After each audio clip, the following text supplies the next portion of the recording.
بسم اللہ الرحمن الرحیم۔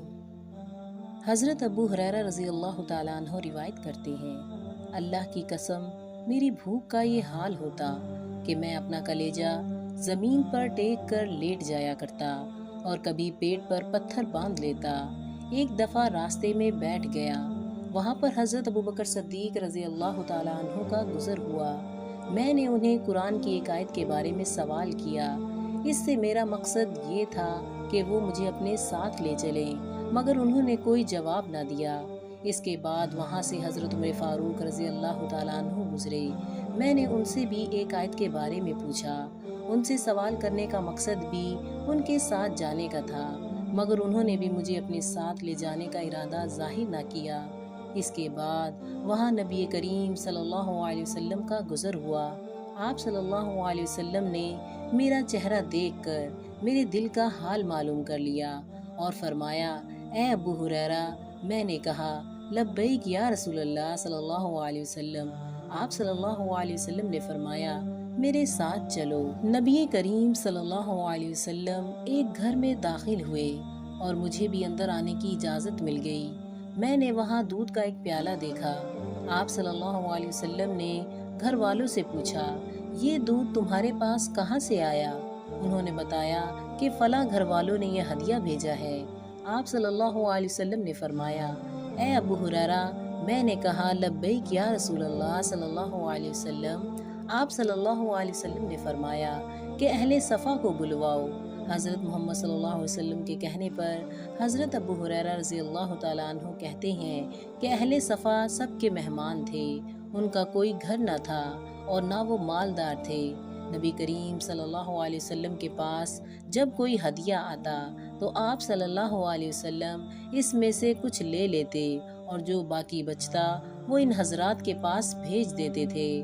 اگر صدقے کا مال ہوتا تو وہ سارے کا سارا اہل صفا کو بھیجتے، کیونکہ صدقہ آپ صلی اللہ علیہ وسلم کے لیے حلال نہ تھا۔ حضرت ابو ہریرہ رضی اللہ تعالیٰ عنہ بیان کرتے ہیں کہ نبی کریم صلی اللہ علیہ وسلم کی اس بات سے کہ اہل صفا کو بلا لاؤ میں غمگین ہو گیا۔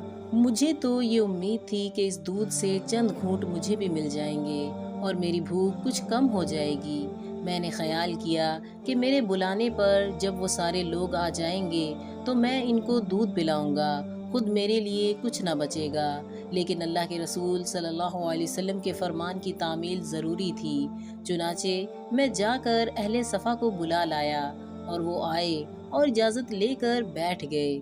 پھر نبی کریم صلی اللہ علیہ وسلم نے فرمایا، اے ابو ہریرہ، ان کو دودھ پلاؤ۔ میں نے دودھ کا پیالہ اٹھایا اور ان سب کو پلانا شروع کیا۔ ہر آدمی نے خوب سیر ہو کر پیا۔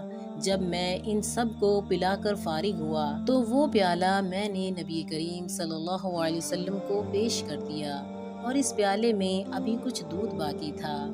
آپ صلی اللہ علیہ وسلم نے سر مبارک اٹھایا، میری طرف دیکھا اور مسکرا دیے، پھر فرمایا، اے ابو ہریرہ۔ میں نے عرض کیا، لبیک یا رسول اللہ صلی اللہ علیہ وسلم۔ آپ صلی اللہ علیہ وسلم نے فرمایا، بیٹھ جاؤ اور یہ دودھ کا پیالہ پیو۔ میں بیٹھ گیا اور میں نے وہ دودھ پیا۔ آپ صلی اللہ علیہ وسلم نے دوبارہ فرمایا کہ پیو۔ میں نے پھر پیا۔ آپ صلی اللہ علیہ وسلم نے بار بار فرمایا کہ پیو۔ میں ہر بار پیتا رہا۔ آخر میں نے کہہ دیا، یا رسول اللہ صلی اللہ علیہ وسلم، قسم ہے اس ذات کی جس نے آپ صلی اللہ علیہ وسلم کو حق دے کر بھیجا ہے کہ میں اب اور نہیں پی سکتا۔ پھر آپ صلی اللہ علیہ وسلم نے فرمایا، اچھا لاؤ یہ پیالہ مجھے دے دو۔ میں نے وہ پیالہ آپ صلی اللہ علیہ وسلم کو دے دیا۔ آپ نے وہ بچا ہوا دودھ نوش فرمایا۔ امید کرتی ہوں ناظرین کہ آپ کو میری یہ ویڈیو پسند آئی ہوگی۔ مزید اس طرح کی ویڈیوز دیکھنے کے لیے ہمارے چینل کو سبسکرائب کریں، لائک کریں، کمنٹس کریں اور شیئر کریں۔ جزاکم اللہ خیر۔ السلام علیکم ورحمۃ اللہ وبرکاتہ۔